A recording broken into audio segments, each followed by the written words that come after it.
ಭಾರತದಲ್ಲಿನ ಪ್ರತಿಯೊಂದು ರಾಜ್ಯವು ತನ್ನದೇ ಆದ ರಾಜ್ಯ ನೃತ್ಯ ಅಂದರೆ ಸ್ಟೇಟ್ ಡ್ಯಾನ್ಸ್ ಅನ್ನು ಹೊಂದಿದೆ. ರಾಜ್ಯ ನೃತ್ಯವು ಆ ರಾಜ್ಯದ ಪರಂಪರೆ, ಸಂಸ್ಕೃತಿ, ಇತಿಹಾಸ ಮತ್ತು ಜನರ ಜೀವನ ಶೈಲಿಯನ್ನು ಪ್ರತಿನಿಧಿಸುವ ಒಂದು ಸಾಂಪ್ರದಾಯಿಕ ನೃತ್ಯವೆನಿಸಿಕೊಂಡಿದೆ. ರಾಜ್ಯ ನೃತ್ಯ ಎಂದರೆ ಅದು ರಾಜ್ಯದ ಹೆಮ್ಮೆ ಮತ್ತು ಸಂಸ್ಕೃತಿಯ ಪ್ರತೀಕವೂ ಹೌದು. ನಿಮಗೆಲ್ಲ ಕರ್ನಾಟಕದ ರಾಜ್ಯ ನೃತ್ಯ ಯಾವುದು ಎಂದು ಗೊತ್ತಿದೆಯೇ?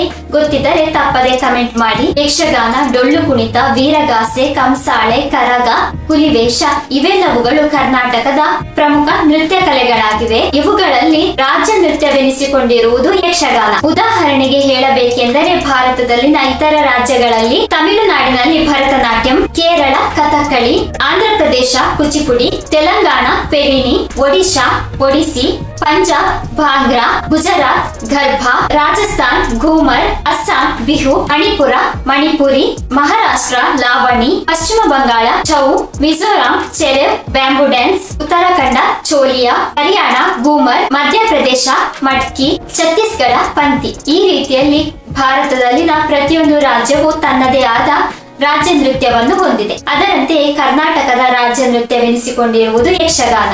ಯಕ್ಷಗಾನದ ಇತಿಹಾಸ ಹಾಗೂ ಸಂಪೂರ್ಣ ಮಾಹಿತಿಯನ್ನು ಇಂದಿನ ವಿಡಿಯೋದಲ್ಲಿ ತಿಳಿದುಕೊಳ್ಳೋಣ. ಅದಕ್ಕೂ ಮುನ್ನ ನೀವಿನ್ನು ಪೂರ್ಣಿಮಾ ಕನ್ನಡ ಜಿಜ್ಞಾಸೆ ವಾಹಿನಿಗೆ ಸಬ್ಸ್ಕ್ರೈಬ್ ಆಗಿಲ್ಲ ಅಂದರೆ ತಕ್ಷಣ ಸಬ್ಸ್ಕ್ರೈಬ್ ಮಾಡಿ. ಇದರಿಂದ ಹೆಚ್ಚು ಹೆಚ್ಚು ಮಾಹಿತಿಗಳನ್ನು ಸಂಗ್ರಹಿಸಿ ನಿಮ್ಮ ಮುಂದಿಡಲು ನಮಗೆ ಪ್ರೇರಣೆಯಾಗುತ್ತದೆ. ಯಕ್ಷಗಾನ ಕರ್ನಾಟಕದ ಪ್ರಸಿದ್ಧ ಜನಪದ ನಾಟಕೀಯ ನೃತ್ಯ ಕಲೆ. ಬೇರೆ ಯಾವುದೇ ರಾಜ್ಯದಲ್ಲಿನ ರಾಜ್ಯ ನೃತ್ಯವು ಕೇವಲ ವೇಷಭೂಷಣ ಹಾಗೂ ನೃತ್ಯವನ್ನು ಒಳಗೊಂಡಿದ್ದರೆ, ಕರ್ನಾಟಕದ ರಾಜ್ಯ ನೃತ್ಯವಾಗಿರುವ ಯಕ್ಷಗಾನವು ನೃತ್ಯ, ಸಂಗೀತ, ಸಂಭಾಷಣೆ ಹಾಗೂ ಅಭಿನಯಗಳ ಸಂಯೋಜನೆಯಾಗಿದೆ.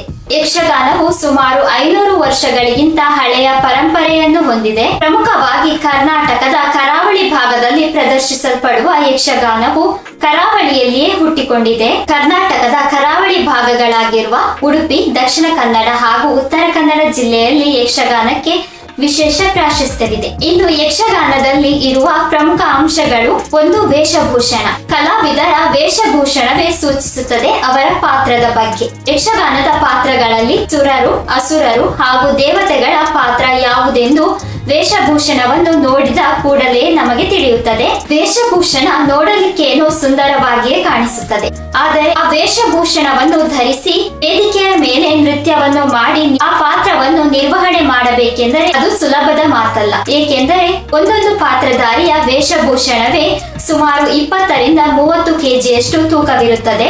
ಇನ್ನು ಯಕ್ಷಗಾನದಲ್ಲಿ ಬಳಕೆ ಮಾಡುವ ಸಂಗೀತದಲ್ಲಿ ಚೆಂಡೆ, ಮದ್ದಳೆ, ಹಾರ್ಮೋನಿಯಂ ಮೊದಲಾದ ಸಂಗೀತ ಉಪಕರಣಗಳನ್ನು ಬಳಸಲಾಗುತ್ತದೆ. ಇನ್ನು ಯಕ್ಷಗಾನದಲ್ಲಿ ಮುಖ್ಯ ಕಥೆ ಹೇಳುವವರು ಅಥವಾ ಸಂಗೀತವನ್ನು ಹೇಳುವವರಿಗೆ ಭಾಗವತರು ಎಂಬ ವಿಶೇಷವಾದ ಹೆಸರಿನಿಂದ ಕರೆಯಲಾಗುತ್ತದೆ. ಭಾಗವತರು ವೇದಿಕೆಯ ಪಕ್ಕದಲ್ಲಿ ಕುಳಿತು ಹಾಡುಗಳ ಮೂಲಕ ಕಥೆಯನ್ನು ತಿಳಿಸಿಕೊಡುತ್ತಾರೆ. ಹೀಗಾಗಿ ಯಕ್ಷಗಾನದಲ್ಲಿ ಭಾಗವತಿಕೆ ಎನ್ನುವುದು ಒಂದು ಪ್ರಮುಖ ಅಂಶವೆನಿಸಿಕೊಳ್ಳುತ್ತದೆ. ಯಕ್ಷಗಾನದ ಸೊಬಗನ್ನು ಇದು ಹೆಚ್ಚಿಸುತ್ತದೆ. ಆದ್ದರಿಂದ ಭಾಗವತ ಇಲ್ಲದೆ ಯಕ್ಷಗಾನ ನಡೆಯಲು ಸಾಧ್ಯವೇ ಇಲ್ಲ. ಇನ್ನು ಕೇವಲ ಭಾಗವತದಲ್ಲಿಯೇ ಒಂದು ನೃತ್ಯ ನಡೆಯುತ್ತದೆ, ಅದಕ್ಕೆ ತಾಳಮದ್ದಲೆ ಎಂದು ಹೇಳಲಾಗುತ್ತದೆ. ಇದು ಯಕ್ಷಗಾನದ ಒಂದು ಸ್ವರೂಪವೇ ಆಗಿದೆ. ಆದರೆ ಇದರಲ್ಲಿ ನೃತ್ಯಗಾರರು ಸಂಭಾಷಣೆ ಮಾಡುವುದಿಲ್ಲ, ಕೇವಲ ಭಾಗವತರು ಮಾತ್ರ ಹಾಡಿನ ಮೂಲಕ ಕಥೆಯನ್ನು ವಿವರಿಸುತ್ತಾರೆ. ಇದಕ್ಕೆ ತಾಳಮದ್ದಲೆ ಎಂದು ಹೇಳಲಾಗುತ್ತದೆ. ಆದರೆ ಯಕ್ಷಗಾನದಲ್ಲಿ ನೃತ್ಯ, ಸಂಗೀತ, ಸಂಭಾಷಣೆ ಎಲ್ಲವೂ ಇರುತ್ತದೆ. ಹೀಗಾಗಿ ಭಾಗವತಿಕೆಯು ಸಂಪೂರ್ಣ ಯಕ್ಷಗಾನದ ಹೃದಯವೆಂದೇ ಎನಿಸಿಕೊಳ್ಳುತ್ತದೆ. ನೃತ್ಯದ ಸಂದರ್ಭದಲ್ಲಿ ಬಳಸಲಾಗುವ ಚಂಡೆ, ಮದ್ದಳೆ ಇವು ಸಂಗೀತಕ್ಕೆ ನಾದವನ್ನು ನೀಡುತ್ತವೆ. ಹಾಗೆಯೇ ನೃತ್ಯದ ಚಲನೆಗೆ ಸಮತೋಲನತೆಯನ್ನು ನೀಡುತ್ತವೆ. ಇನ್ನು ಯಕ್ಷಗಾನದಲ್ಲಿ 2 ಪ್ರಕಾರಗಳಿವೆ. ಉತ್ತರ ಶೈಲಿಯನ್ನು ಬಡಗುತಿಟ್ಟು ಹಾಗೂ ದಕ್ಷಿಣ ಶೈಲಿಯನ್ನು ತೆಂಕುತಿಟ್ಟು ಎಂಬ ಹೆಸರಿನಿಂದ ಕರೆಯಲಾಗುತ್ತದೆ. ಇವೆರಡರಲ್ಲಿ ವೇಷಭೂಷಣ ಹಾಗೂ ನೃತ್ಯ ಶೈಲಿಗಳು ವಿಭಿನ್ನವಾಗಿರುತ್ತವೆ. ಹೆಚ್ಚಿನದಾಗಿ ರಾತ್ರಿಯ ವೇಳೆಯಲ್ಲಿ ಪ್ರದರ್ಶನವಾಗುತ್ತದೆ. ಇನ್ನು ಯಕ್ಷಗಾನದಲ್ಲಿ ಬಳಕೆ ಮಾಡಲಾಗುವ ದಿಗಿಣ ಎಂದರೆ ಒಂದು ವೃತ್ತಾಕಾರದ ನೃತ್ಯ ಶೈಲಿ. ಇದು ಕೆಲವೊಂದು ಪಾತ್ರಗಳು ಹೆಚ್ಚಾಗಿ ನಿರ್ವಹಣೆ ಮಾಡುತ್ತವೆ. ಉದಾಹರಣೆಗೆ ಶ್ರೀದೇವಿ ಮಹಾತ್ಮೆ ಯಕ್ಷಗಾನದಲ್ಲಿ ಸುರರಾಗಿ ವಿಷ್ಣುವಿನ ಪಾತ್ರ ನಿರ್ವಹಿಸುವವರು ಹಾಗೂ ಅಸುರರಾದ ಚಂಡಮುಂಡರು ಹೆಚ್ಚಿನದಾಗಿ ದಿಗಿಣವನ್ನು ಪ್ರದರ್ಶಿಸುತ್ತಾರೆ.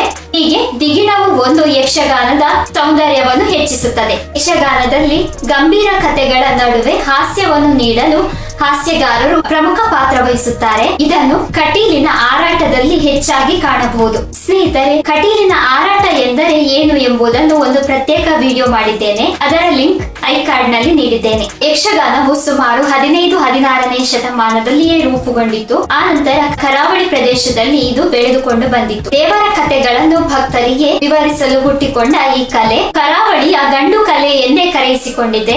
ಮುಂಚೆ ಎಲ್ಲ ಯಕ್ಷಗಾನವನ್ನು ಕೇವಲ ಗಂಡು ಪಾತ್ರಧಾರಿಗಳು ಮಾತ್ರ ನಿರ್ವಹಣೆ ಮಾಡುತ್ತಿದ್ದರು. ಈಗ ಕೆಲವೊಂದು ಕಡೆಯಲ್ಲಿ ಹೆಣ್ಣು ಪಾತ್ರಧಾರಿಗಳು ನಿರ್ವಹಿಸುತ್ತಾರೆ. ಹೆಚ್ಚಿನದಾಗಿ ಹೆಣ್ಣು ಪಾತ್ರವನ್ನು ಗಂಡಸರೇ ನಿರ್ವಹಿಸುತ್ತಾರೆ. ಹೀಗಾಗಿಯೇ ಯಕ್ಷಗಾನಕ್ಕೆ ಕರಾವಳಿಯ ಗಂಡು ಕಲೆ ಎಂಬ ಹೆಸರಿನಿಂದ ಕರೆಯಲಾಗುತ್ತದೆ. ಇನ್ನು ಕನ್ನಡ ಸಾಹಿತ್ಯಕ್ಕೆ 3ನೇಯದಾಗಿ ಜ್ಞಾನಪೀಠ ಪ್ರಶಸ್ತಿಯನ್ನು ತಂದುಕೊಟ್ಟಿರುವ ಕರಾವಳಿಯವರಾದ ಕೋಟ ಶಿವರಾಮ ಕಾರಂತರು ಯಕ್ಷಗಾನದಲ್ಲಿ ನಾವೀನ್ಯತೆಯನ್ನು ತಂದುಕೊಡುತ್ತಾರೆ. ಅದು ಹೇಗೆ ಎಂದರೆ ರಷ್ಯಾ ಶೈಲಿಯ ಬ್ಯಾಲೆ ಎಂಬ ನೃತ್ಯ ಶೈಲಿಯನ್ನು ಯಕ್ಷಗಾನದಲ್ಲಿ ತಂದುಕೊಡುವ ಮೂಲಕ. ಈ ಹಿಂದೆ ಕೇವಲ ಗಂಡು ಕಲೆ ಕರೆಯಿಸಿಕೊಳ್ಳುತ್ತಿದ್ದ ಯಕ್ಷಗಾನ ಅನಂತರ ಮಹಿಳೆಯರು ಪಾತ್ರವನ್ನು ನಿರ್ವಹಿಸಲು ಆರಂಭಿಸುತ್ತಾರೆ.